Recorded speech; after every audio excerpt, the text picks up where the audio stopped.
se, depois de jogar todas as bombas possíveis no inimigo, ele se destruía com o seu avião, em prol da sua pátria, da sua nação. Esse é o suicídio altruísta. E tem o egoísta. O egoísta é quando a pessoa pensa somente nela. Ela se mata pensando somente em si. E pensar somente em si, ela não quer saber o estrago que ela vai deixar no outro. E quem é o outro? O pai, a mãe, o irmão, o filho, os amigos, as pessoas que estão ali no lastro familiar. Então, nós pegando esses dados, essa reflexão, né, do suicídio, dentro desse contexto do Setembro Amarelo, nós vamos ver que esta é uma prática que acontece quando a pessoa se depara na sua vida com dificuldades que ele se julga incapaz de transpor ou de vencer. Nós temos uma médium muito conhecida no meio espírita, que é a Ivone do Amaral Pereira, que trouxe para nós um livro, Memórias de um Suicida, que é um livro belíssimo, né, que todo espírita deveria lê-lo por causa das informações que ali estão contidas. Né? É um livro que é narrado por Camilo Castelo Branco. No livro vai ser Camilo Botelho Branco, porque eles mudam, né, o nome, um escritor português do século XIX, e ele narra a própria história, e ele começa narrando, na introdução, que ele estava na sua casa, mas ninguém o acolhia mais. Ninguém o via, ninguém conversava com ele. Ele estava ali vivendo com as pessoas e aquelas pessoas não estavam, de uma certa forma, lhe dando atenção. E ele, naquele processo de desespero, o que ele faz? Sai para a rua. E vai andar para todos os lugares. Ele começa a perceber que ele adentra a casa dos outros, ele vai para aqui, ele vai para ali, até que um dia ele vê passando um funeral. E ele decide seguir o funeral. Só que quando o funeral se adentra para o cemitério, ele percebe que ele fazia parte de um funeral. E ele, corre para dentro de casa de novo. Só que quando ele chega dentro de casa, ele se depara com um casarão velho, vazio. Aí ele se desperta. E ele começa a rememorar o próprio corpo em decomposição. Aí ele se viu no túmulo, se viu ali sendo objeto de alimento daqueles, como é que chama aqueles bichinhos brancos? Os vermes. Os vermes, os fibriões que estão dentro de nós, né? Aqueles vermes que eles vão comer. Aí ele passou por aquele processo, ele entra num estado de loucura e sai gritando pela rua.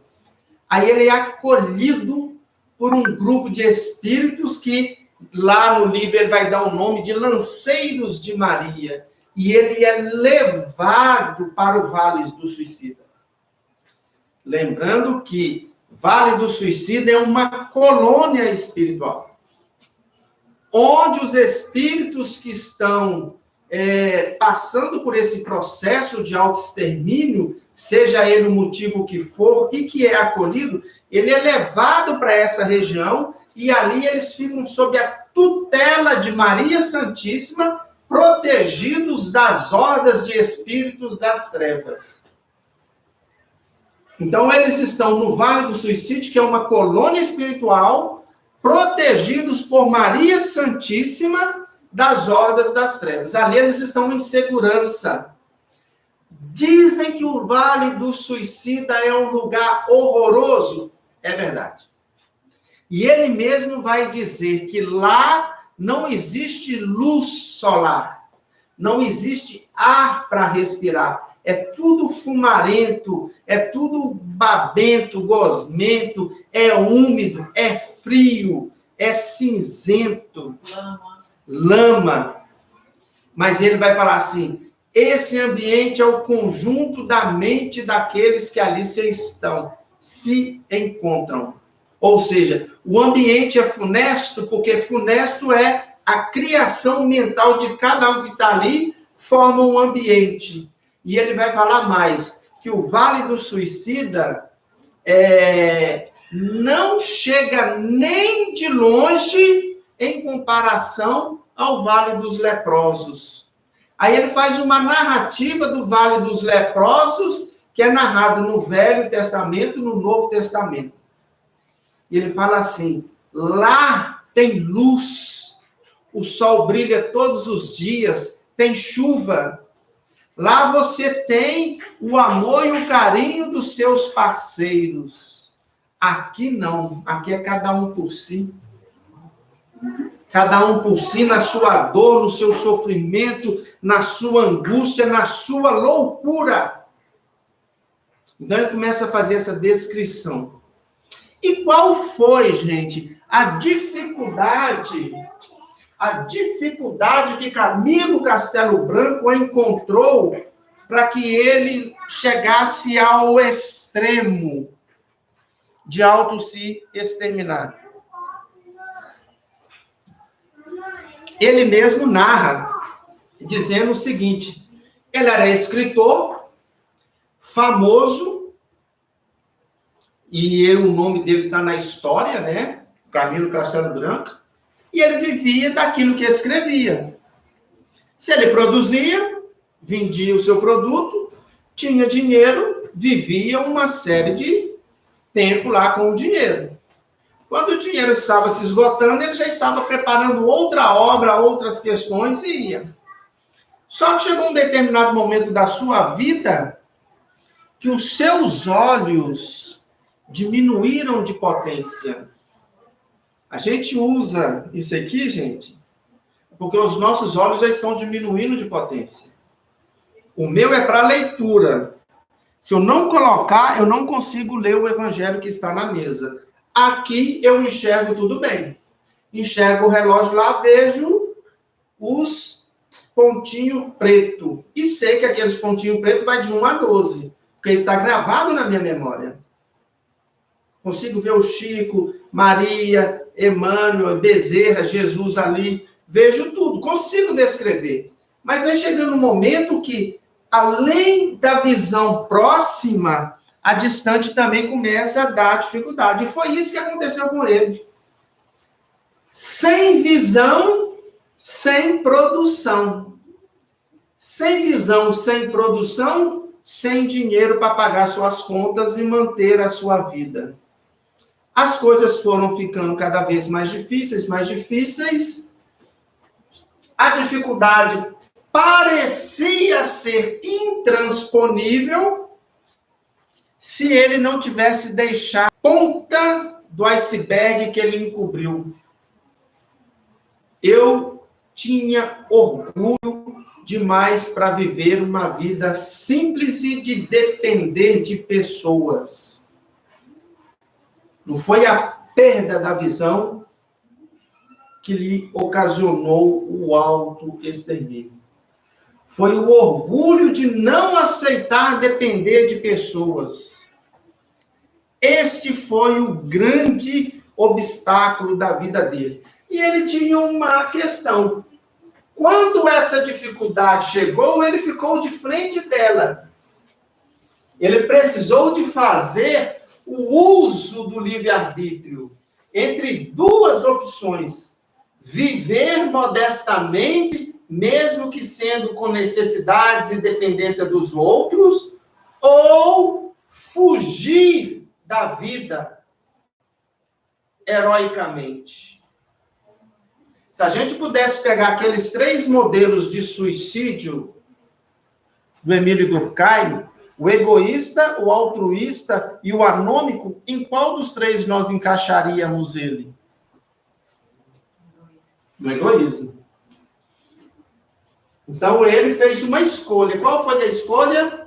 Deu um tiro. Morreu. Egoisticamente. Pelo orgulho de não conseguir depender das outras pessoas. E de não conseguir viver com dificuldades. O que nós estamos colocando aqui nesse introito do nosso estudo é justamente isso. As dificuldades irão apresentar na nossa vida, quer queira, quer não. Estávamos aqui mais cedo, reunindo e refletindo sobre certas dificuldades que podem ser grandes, mas podem ser pequenas, conforme o modo como nós vamos encarar essas dificuldades. Conforme a gente tenha disposição para vencer ou não essas dificuldades. Diante das dificuldades da vida, eu posso ter duas opções: viver com tudo aquilo que acarreta ou desistir. Ou abandonar. Ou cruzar os braços e não fazer nada. Ou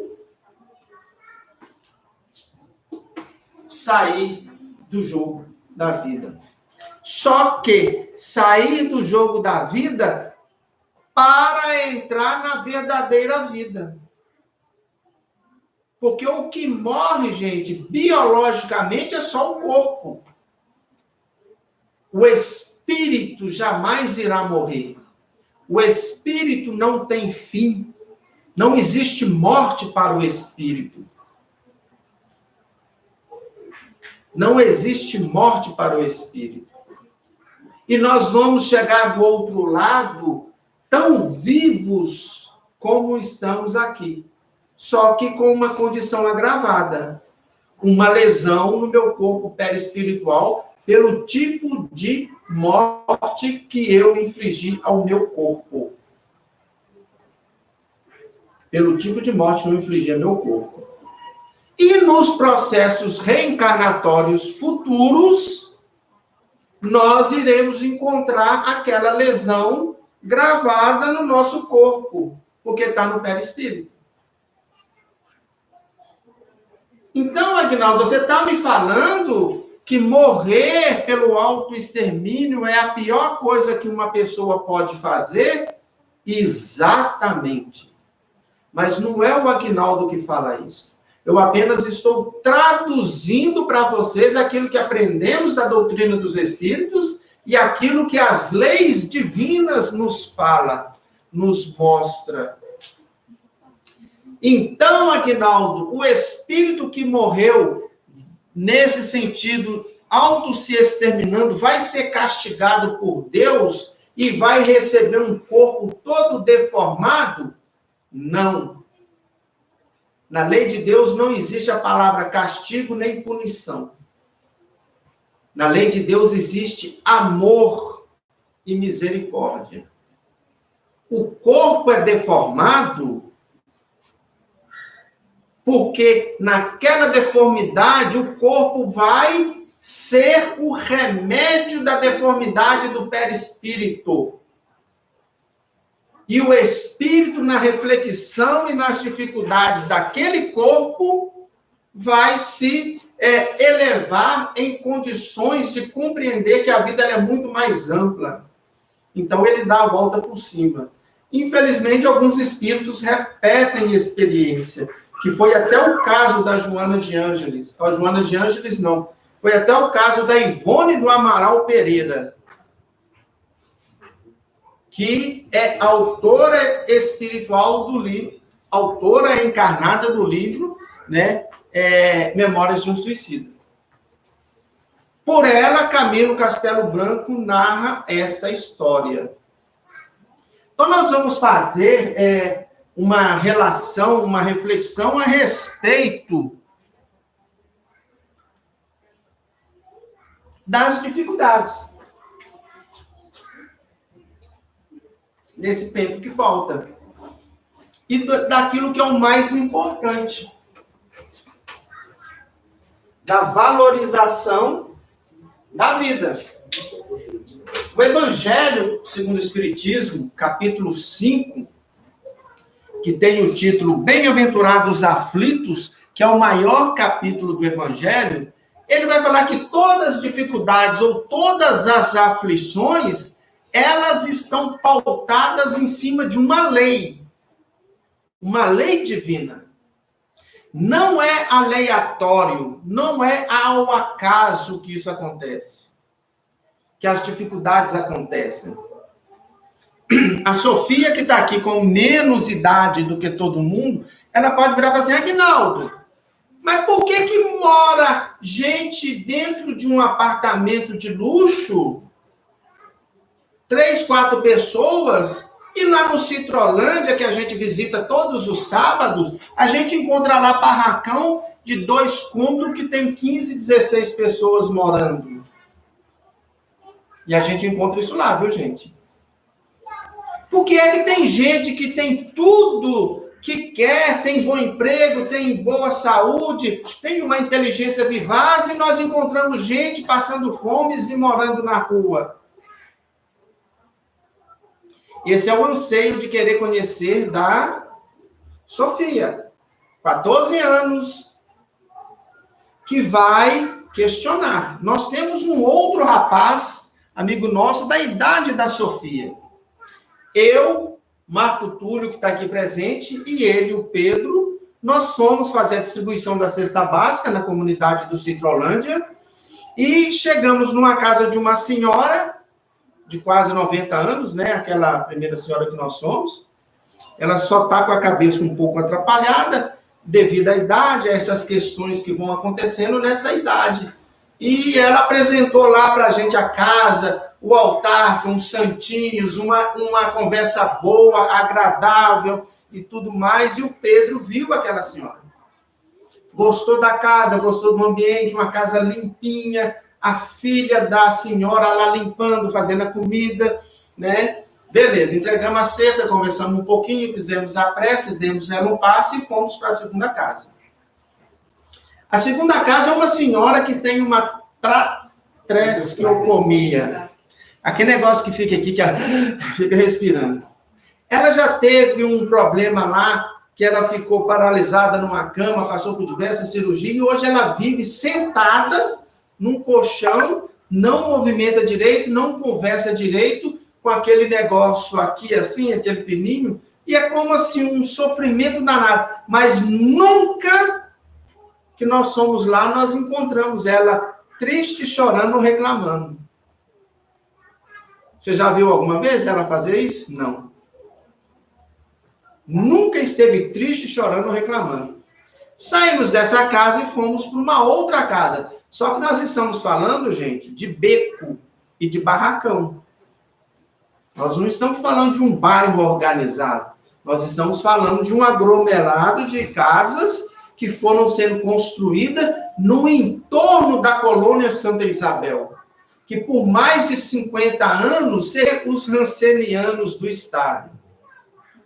A maioria das pessoas são egressos da colônia ou familiar de gente que ali viveu por muito tempo sem o direito de ir e vir. Até 1978, quando o governador Magalhães Pinto abriu as portas da colônia. Os rancenianos saíram para fora, mas não foram bem aceitos. Somente agora, nos anos 2000, 2000 e tanto, que esse preconceito, né, quebrou-se um pouco. E a gente já não vê tanta gente com rancenias nas ruas de Belo Horizonte, como a gente via antigamente pedindo coisas, né? E nesse movimento a gente vai para a terceira casa, atende lá as pessoas, dá a cesta básica, e o menino fez uma pergunta para mim, como a Sofia está perguntando aqui agora, mentalmente. Por que é que tem gente que sofre e tem gente que não sofre? Por que é que tem gente que mora numa casa organizada e gente que mora numa casa desorganizada? Por que é que aquela senhora está vivendo daquele jeito, com aquele sofrimento?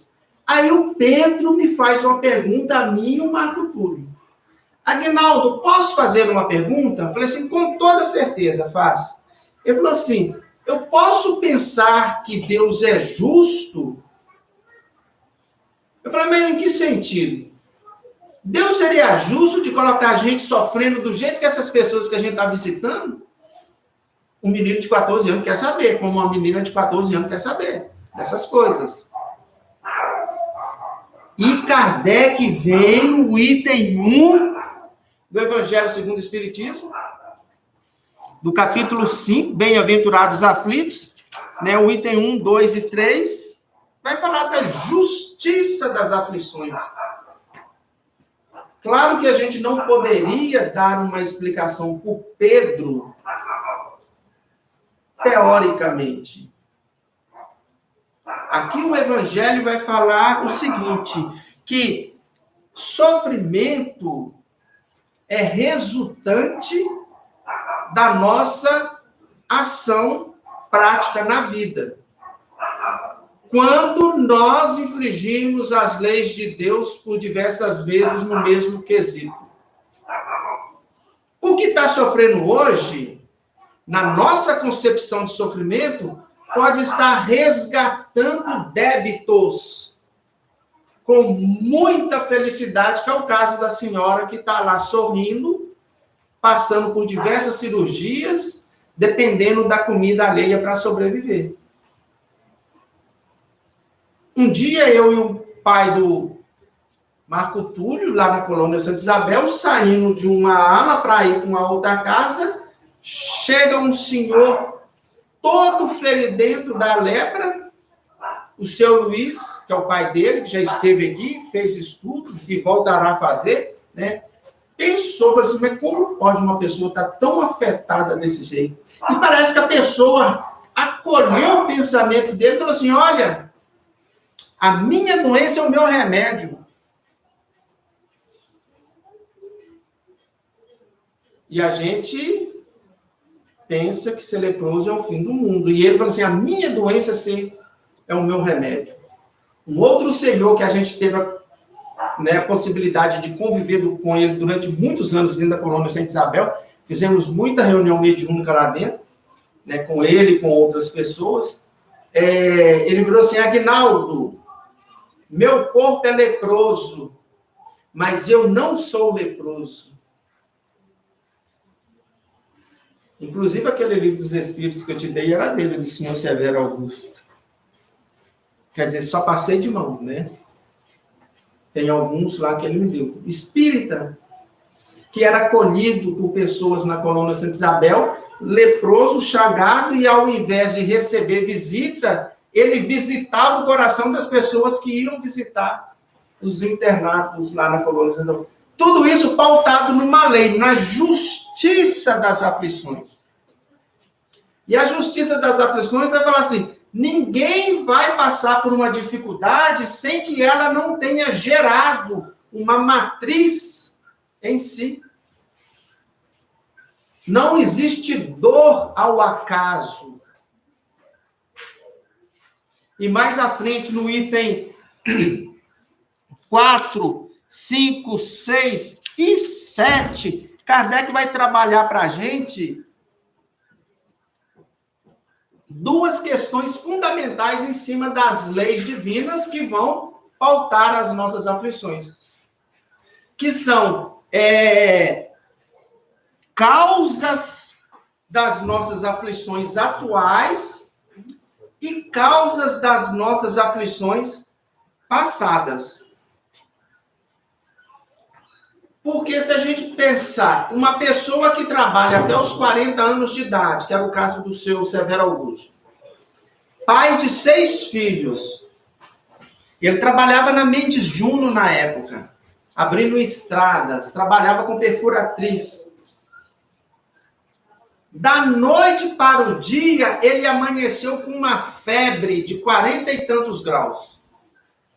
O corpo estava quase que pegando fogo, cheio de manchas.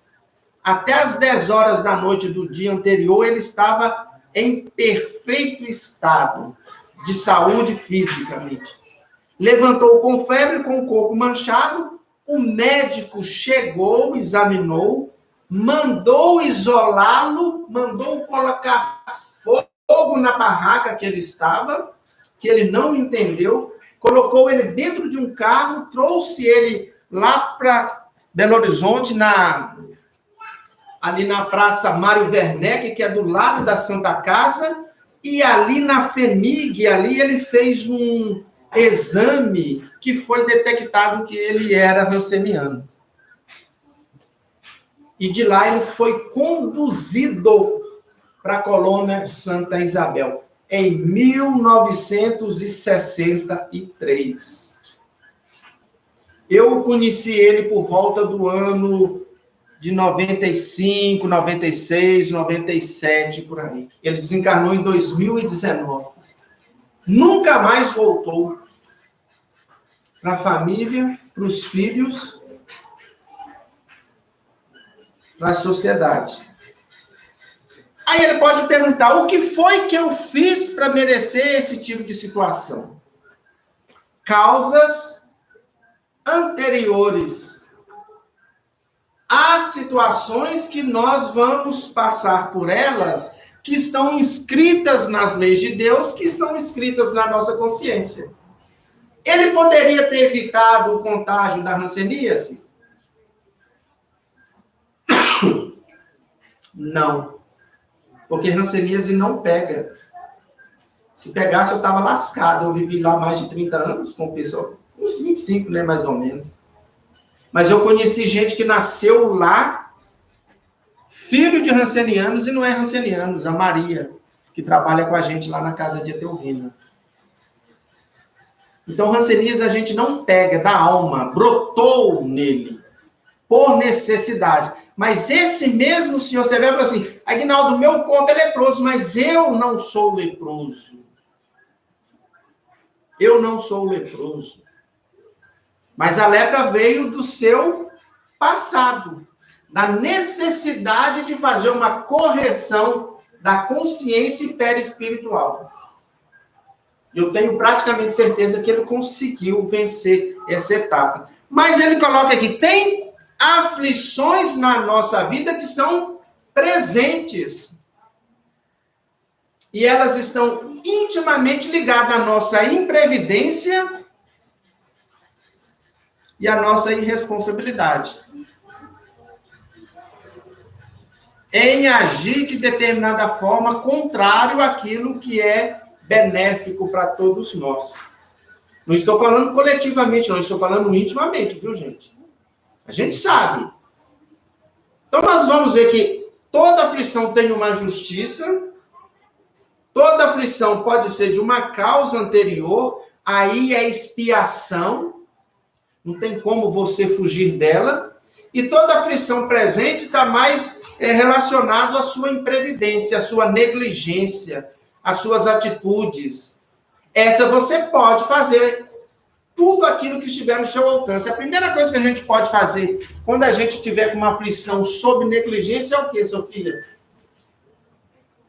A Sofia está falando que é mudando o nosso comportamento. Não é isso que você falou? Sim. Muda o nosso comportamento, muda o foco, a gente muda a nossa linha e vai embora. Eu tinha um sobrinho mais ou menos da idade do Wallace. Tenho, viu, Wallace? Um pouquinho mais velho do que ele. E ele era uma menina completamente desatinada. Completamente. De repente, arrumou uma namorada, arrumou uns filhos, e a gente falou assim, agora que a coisa vai encasquetar mesmo, né? E mudou completamente o comportamento. Com um nível de responsabilidade muito grande na criação do filho. Que nós achávamos que seria, né, a perdição, foi a salvação.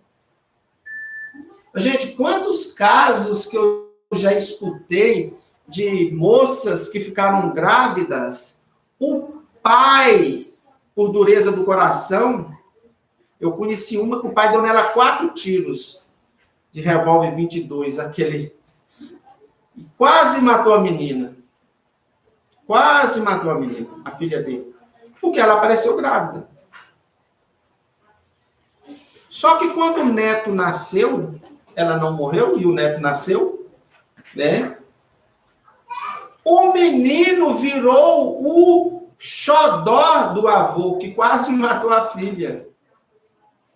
Praticamente quem criou a criança foi o avô, de tão apegado que era com o neto.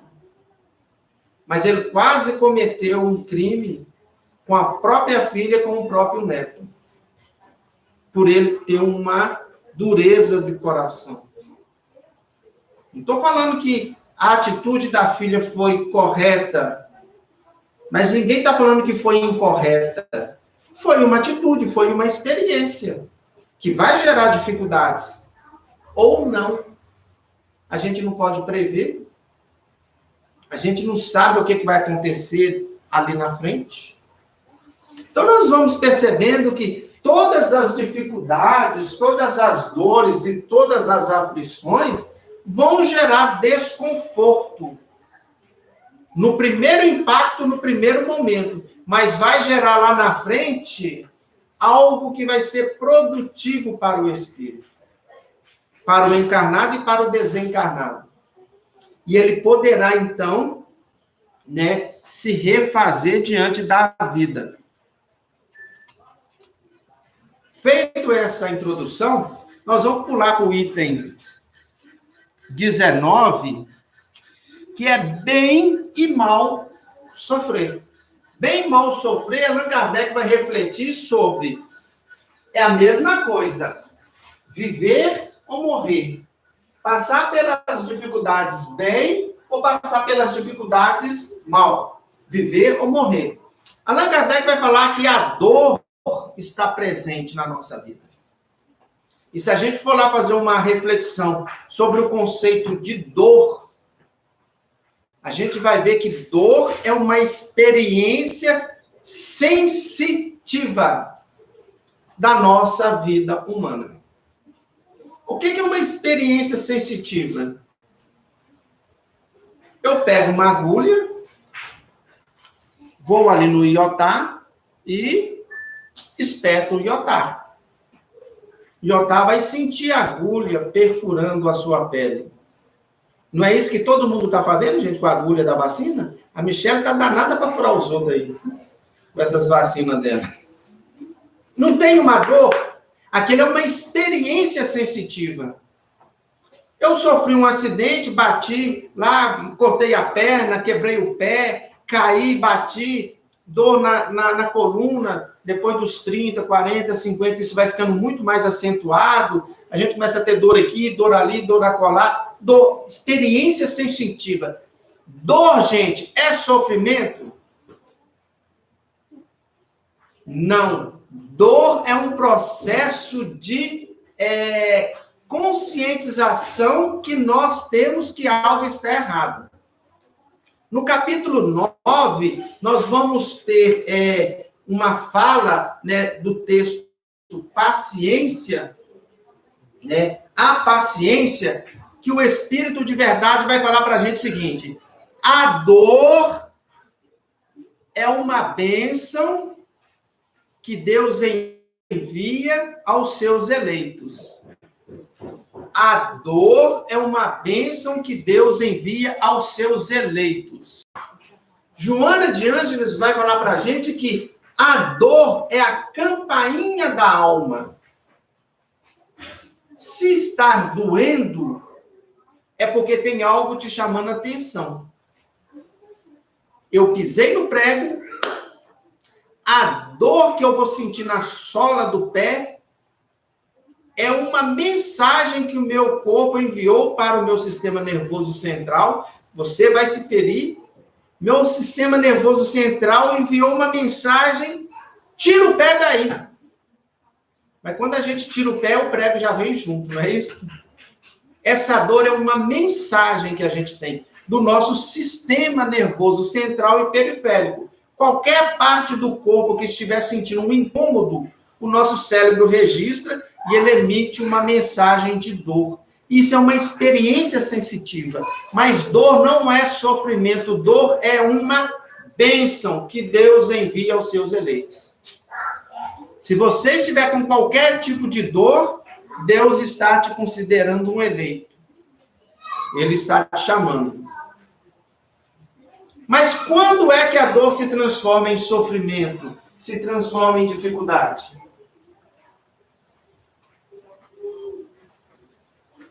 Quando a gente sente a dor, não dá conta de suportar e... Quando a dor sai do campo biológico e vai para o campo emocional.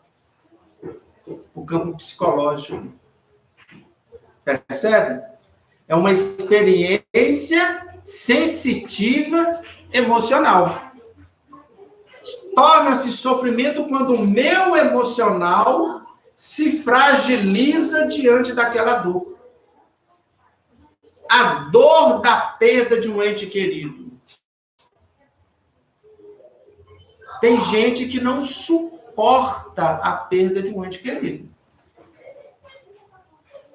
Tem gente que vai sofrer, porque ninguém quer perder seus entes queridos. Mas ele entra num processo de luto, né? Você recentemente teve a sua mãe desencarnada. A gente entra naquele processo de luto, mas aquilo vai sendo diluída dentro de nós, ou diluído dentro de nós. Eu tive a experiência do momento, do pós, mas com o tempo eu vou me elaborando, eu vou me fortalecendo, eu vou me compreendendo e eu vou me desligando daquela dor. Só que tem gente que leva aquela dor para o resto da sua existência. Aquilo que nós chamamos de dor de consciência. Quando a nossa consciência registra algo que é ruim, e se ela está registrando algo que é ruim, e aí a gente faz uma consciência de culpa e carrega aquela consciência de culpa. Depressão, Nini, é consciência de culpa. Rinaldo, mas... É falta de auto-perdão. Você fez a pergunta aí, quando que a dor se torna... Sofrimento. Eu te respondi olhando, né, para o lado do suicídio, por exemplo. Uhum. Né? A pessoa está com uma dor, né, que a gente vê muito, né, esses casos. Está com a dor, ou por causa de ficou sem a mãe ou sem o pai, ou tinha dinheiro e ficou pobre, né, e acabou tirando a vida. A dor transformou em sofrimento, porque, né? Ela saiu do biológico e foi para o emocional, foi para o espiritual. É isso mesmo, o raciocínio é esse.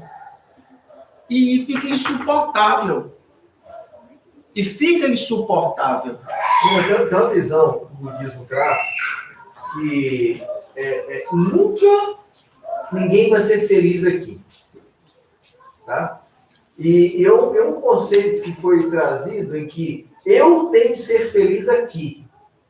E Jesus faz a previsão e já mostra a vida futura, né, em que a felicidade não é deste mundo. Então, na composição desse mundo. Então ele coloca. Mas o conceito é esse, porque no momento em que todo mundo que está encarnado vai passar por dificuldade e dor. Uhum. Vai perder parente, vai perder... Eu estou vendo a cachorrinha, né? Lá de casa, e lá na escola veterinária sempre falava isso, né? Porque o cachorro vive menos que a gente, né? Vai. Minhas filhas vão ver essa cachorrinha sair do corpo, morrer. Vai evitar isso? Não. E o primeiro momento que elas vão perceber, tomara que ela for antes que alguém próximo, que a felicidade não é desse mundo. Eles vão sofrer com isso. Mas nós embutimos que tem que ser aqui. Aqui e agora. E para a cachorrinha desencarnar ou desencachorrar, é evolução. Ué. O homem desencarna, o cachorro desencachorra. É evolução. Né?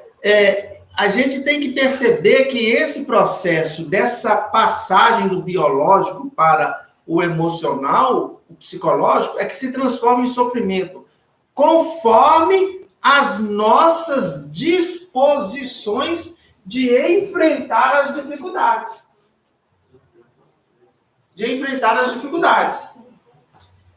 Você teria coragem de enfrentar um leão? E se o leão for pegar o João Paulo? Você tem ou não tem coragem de enfrentar um leão? Percebe, gente? As circunstâncias? Eu não tenho coragem de fazer isso não, mas para não deixar o meu filho passar por isso, eu faço isso. Às vezes a gente sofre um acidente de carro, de moto, amputa uma perna, um braço. Eu conheço um rapaz de 20 e poucos anos, né, que ele bateu de frente com o ônibus, ele quebrou praticamente todos os ossos do corpo. Costurou, colocou ferrinho, arame, parafuso, prego, aquelas argolinhas, o menino já está lá andando de moto de novo. Passou 2 anos ali capengando. Ele está igual o Frankenstein, mas já está andando de moto de novo.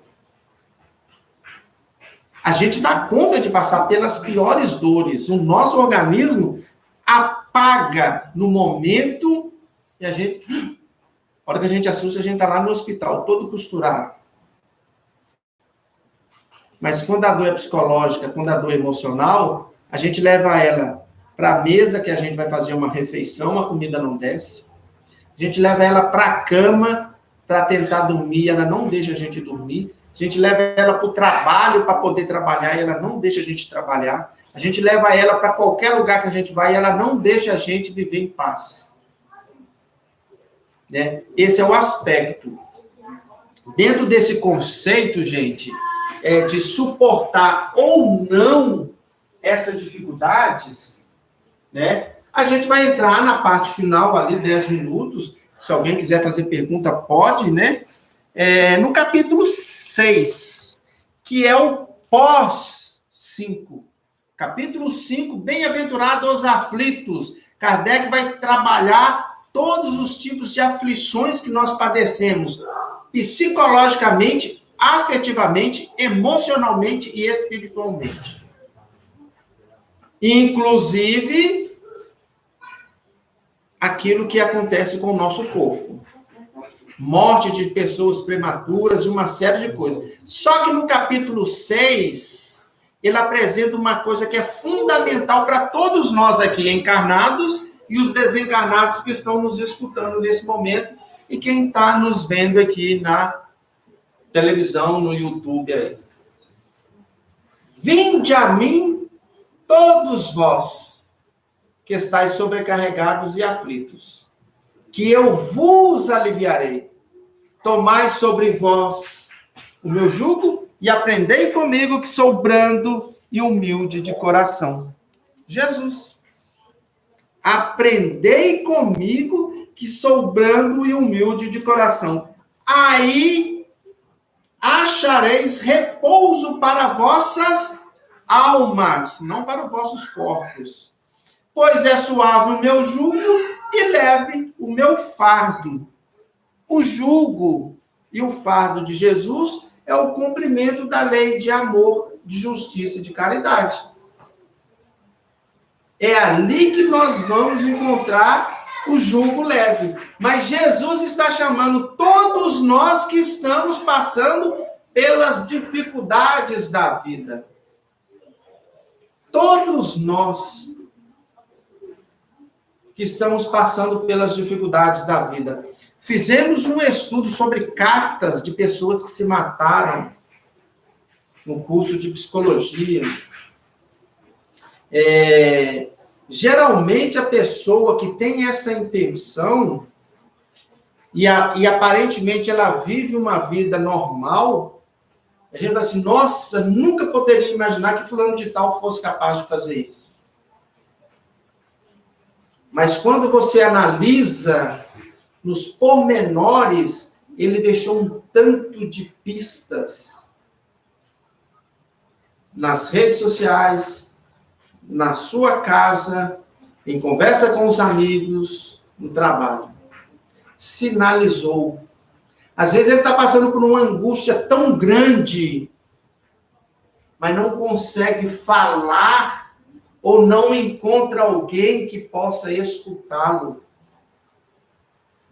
Eu lembro que há muitos e muitos anos atrás, quando eu passei a frequentar o Célia, né, e eu escutei uma história que está narrado nas obras de Humberto de Campos, foi até a dona Geralda que fez o estudo e falou para a gente, um senhor, né, assim, bem relacionado na cidade que ele morava, uma pessoa influente, chegou em um determinado estabelecimento de uma pessoa que era sapateiro. Quando existia essa profissão de sapateiro, né?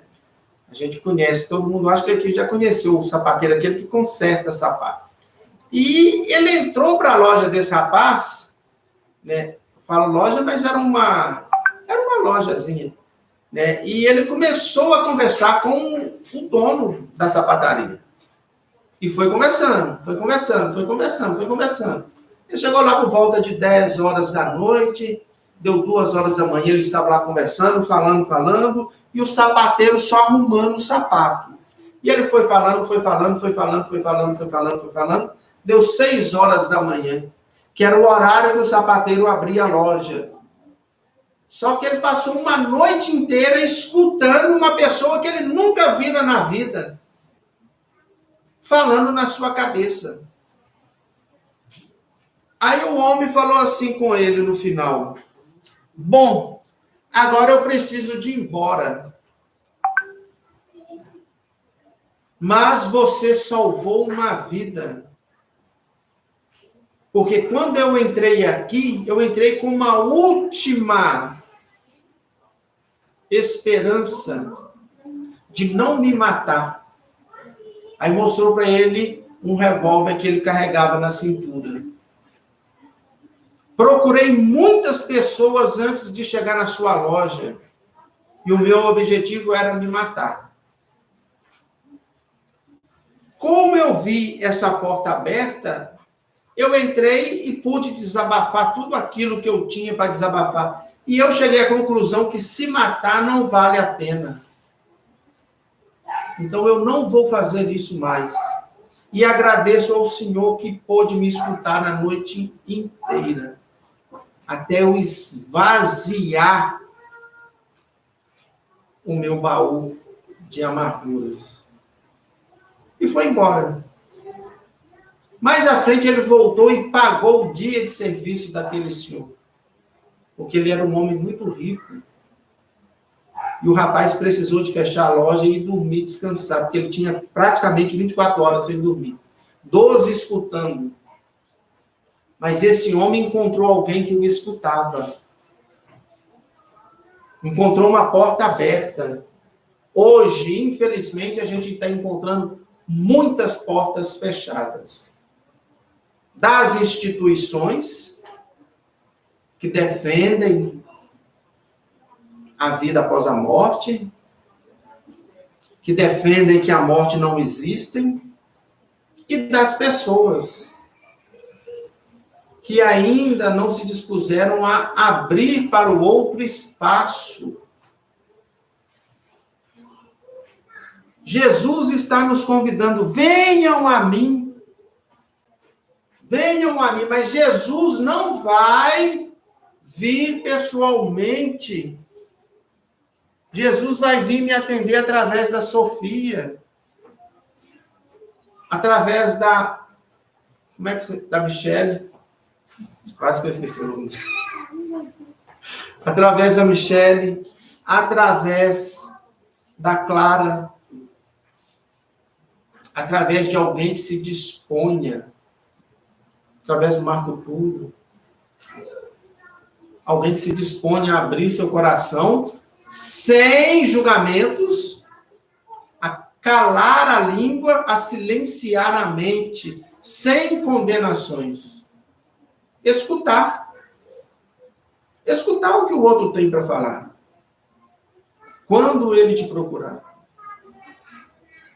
Aí ele vai encontrar a possibilidade de pôr para fora. De fazer uma cartaz. Cartaz é quando a gente pega tudo aquilo que está engasgando, aquela comida que não desceu bem, que está fazendo mal, e que ela precisa de ser colocada para fora. E a gente sabe qual que é o movimento de pôr comida para fora, não sabe, gente? A gente precisa de fazer isto emocionalmente. E quando a gente vai a Jesus, pede a ele, mestre, não estou dando conta. Minha vida está pesada, está difícil. As circunstâncias não estão sendo favoráveis. Me ajuda, por favor. Me ajuda, por favor. O sofrimento está muito alto. Me dê forças. Aí Jesus, na sua bondade infinita, vai acionar o mentor espiritual daquela pessoa e o mentor espiritual de outras pessoas adjacentes e vai fazer uma conexão de pensamento. Há um pedido de socorro, há alguém disposto a ajudar. As leis cósmicas puxam ou atraem aquelas pessoas. Nossa, Iotá, que bom que eu te encontrei. Hoje eu precisava conversar muito com alguém. Você pode me escutar um pouquinho? Aguinaldo, eu estou hiper atrasado para chegar no meu serviço, aquele negócio todo, mas eu tenho 30 minutos. Eu posso te escutar durante 30 minutos. Escuta. Isso aconteceu lá em Belo Vale, quando Chico Xavier estava indo para o seu trabalho. E uma senhora falou assim, ô Chico, me dá uma explicação na receita de ontem. E o Chico falou assim, agora eu não posso, porque eu tenho que ir para a minha jornada de serviço, eu já estou atrasado. E foi com a charrete, né? Aí passou uns minutinhos, Emmanuel ali, falou assim, Chico, você já está atrasado, 5 minutos a mais, 5 minutos a menos, não vai fazer diferença. E ele brecou o cavalo, desceu, foi lá na senhora, pois não, minha senhora, eu estava atrasado, mas eu decidi que eu vou ajudá-la, em que eu posso ser útil? Não, é porque na receita de ontem, né, na receita de ontem, o senhor falou isso, isso e aquilo, e eu estou com uma dúvida sobre esse remédio. Geralmente a dúvida dos remédios é isso aqui, viu? Doutor Bezerra mandou fazer isso, fazer aquilo, né? Tem até um caso, de um caso para o outro, depois a gente volta, né? Que a mulher não tinha dinheiro e nem o Chico. Quando o Bezerra de Menezes estava encarnado também, ele geralmente punha a mão no bolso, não achava nada. Ele dava anel, ele dava o que tivesse lá, para a pessoa poder sanar as suas dificuldades. E o Emmanuel falou assim, olha, manda entre aspas, viu? Pede a ela para pegar a receita, fazer pequenos, né, papelzinho assim da receita, picota ela toda e toma todo dia um pedacinho de papel com água. E faz uma prece. Aí a pessoa tomou o papel da receita, fazendo a prece, e se curou daquela necessidade que ela tinha. Essa senhora também tinha essas necessidades, mas a necessidade financeira, e falou com ele, o Chico foi, resolveu e tal, aí tudo resolvido, ele entrou, subiu na charrete e subiu. Aí ela falou assim, Chico, vai com Deus! E o Chico, amém, minha fulana. E o Emmanuel vira e falou assim, Chico, olha para trás. E quando o Chico olhou para trás, aquele vai com Deus veio junto com uma energia que foi em direção ao Chico, uma energia branca, brilhante, luminosa, e no Chico. Aí o Chico olha para o Emmanuel fala assim, tá vendo? Por causa de 5 minutos você ganhou um vai com Deus. Imagina se você não para por causa de 5 minutos e ela fala, vai com o diabo. Como que você não estaria neste momento? 5 minutos, gente, que a gente puder dar ao outro, a gente pode salvar uma vida. 5 minutos que o outro está me pedindo pode ser a salvação da vida dele. A grande maioria dessas pessoas que, infelizmente, cedem a essa pressão, provavelmente faltou 5 minutos de diálogo. Provavelmente faltou uma casa espírita aberta para acolher. Provavelmente faltou uma religião na vida da pessoa. Provavelmente faltou dificuldades na vida. Teve muitas facilidades e poucas dificuldades. Mas o que a gente nunca vai deixar de ter é o amparo de Jesus. E Jesus é tão misericordioso que ele determina que uma região que pudesse ser feita para acolher esses espíritos que fraquejam ficasse sob a tutela direta de Maria Santíssima. Por isso nós temos a colônia espiritual Maria de Nazaré, que é um grande hospital no plano espiritual, que contém diversas alas, inclusive um curso de filosofia de vida, que um dia eu vou lá estudar, não pelo suicídio, mas como voluntário, com o professor Epaminondas. Lá nós temos a filosofia do universo. E ela acolhe esses espíritos. E, como consequência, o Vale dos Suicídios, que é uma parte externa dessa instituição, mas completamente envolvida na luz e no amor de Maria Santíssima, para que esses espíritos sejam amparados, protegidos, acolhidos. Diante das dificuldades da vida, qual é a melhor opção? Buscar Deus e valorizar a vida que nós temos. Vinde a mim, todos vós que estáis sobrecarregados e aflitos, que eu vos aliviarei. Tomai sobre vós o meu jugo e aprendei comigo, que sou brando e humilde de coração. Aí achareis repouso para vossas almas. E para encerrar, deixo aberto aí se alguém quiser fazer perguntas. Estevão, no discurso que ele faz pela primeira vez na casa do caminho, onde estão as ovelhas desgarradas da casa do Pai, da casa de Israel, que ainda não escutou a voz do bom pastor. Ali Estevão estava falando diretamente com o doutor da lei, Saulo de Tarso, que mais tarde viria a ser Paulo de Tarso, o maior expoente da divulgação do cristianismo. Nesse mesmo discurso, Estevão vai falar que Jesus representa as leis divinas, as leis cósmicas, e ele traz o evangelho como uma resposta de Deus em face das nossas dificuldades humanas. Jesus é a resposta de Deus. O evangelho de Jesus são as respostas de Deus em face a todas as nossas dificuldades humanas.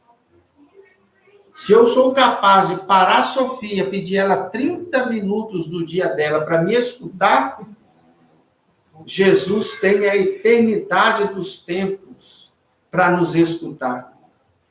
Ele não vai nos negar em momento algum os seus ouvidos ou o seu colo, para a gente deitar, chorar e ele fazer cafuné na gente. Cafuné espiritual, cafuné divino. E ele com certeza vai enviar um de seus tarefeiros para poder fazer aquilo que precisamos. Sofia? Aguinaldo, o Ricardo colocou aqui um pergunta. Ele perguntou por que quem escolhe morrer esquece daqueles que poderiam lhe oferecer amor e carinho.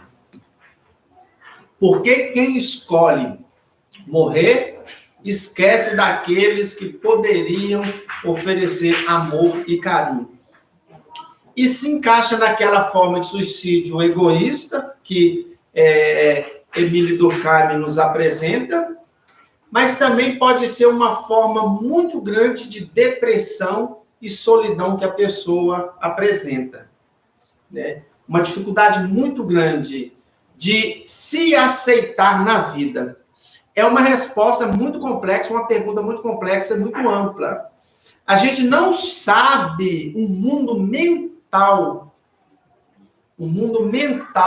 e a bagagem mental que a pessoa traz. Vou tentar dar um exemplo.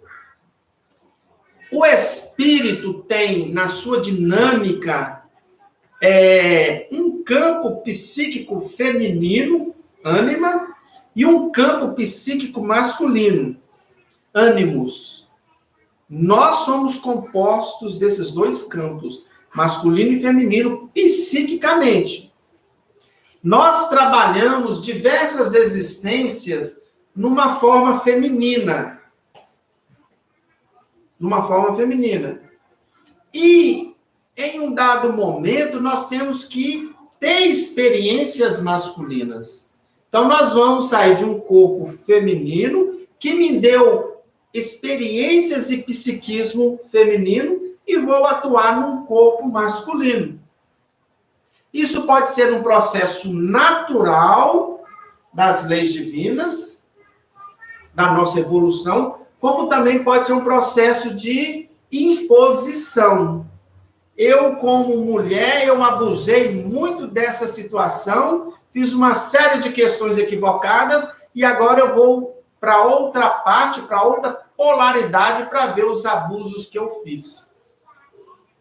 Aí eu me encaixo naquele corpo masculino, biologicamente falando. Emocional e psicologicamente eu sou o quê? Feminino. As diversas encarnações anteriores foram nessa base. Isso vai gerar conflito, gente? Aí eu, tô nesse conflito. Eu vou e nasço ou reencarno numa família completamente rígida, numa sociedade rígida, laços apertados, controle social apertado. Emílio Durkheim, estou falando de Emílio Durkheim, né? E estou falando também do psiquismo espiritual, psicanálise e a doutrina dos espíritos. O conflito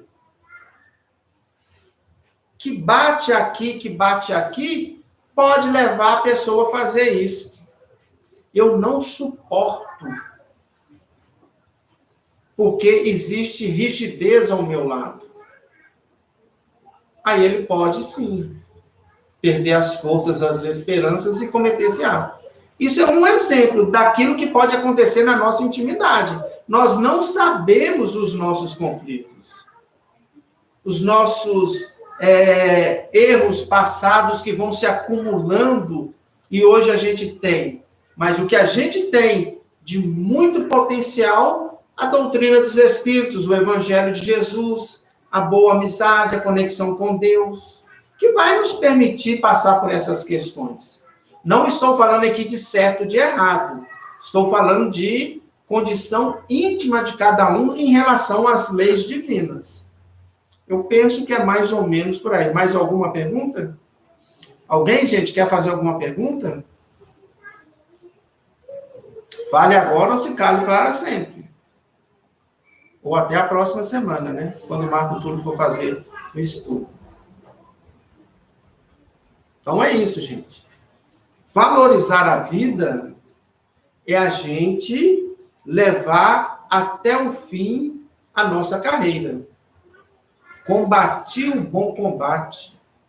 Guardei a minha fé. Segui a minha carreira. Agora eu posso entregar minha consciência ao justo juiz, porque eu vou deitar e descansar em paz.